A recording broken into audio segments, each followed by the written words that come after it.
Salut, c'est GW et aujourd'hui on prend une leçon de composition avec Sebastião Salgado.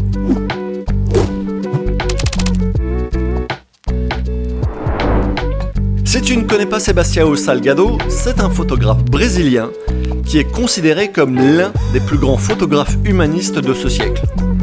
Un de ceux qui reposera un jour au panthéon des photographes. Tu trouveras bien sûr plein d'infos sur lui sur internet, mais si tu le demandes gentiment dans les commentaires, je pourrais peut-être faire une vidéo sur lui. D'ailleurs, profites-en si ce n'est pas encore fait, à t'abonner à ma chaîne.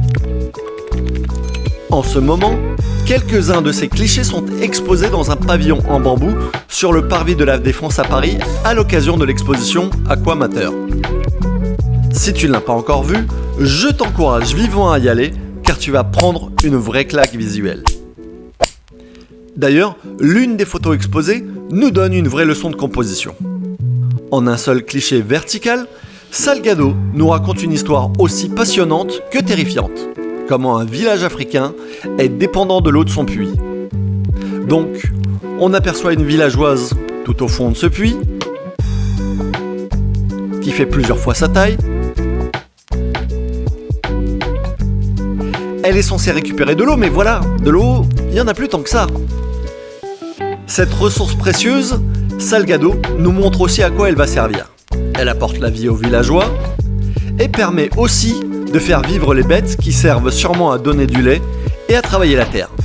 Et en un seul coup d'œil, Salgado nous expose les enjeux socio-économiques de ce village dont les ressources en eau vont disparaître rapidement.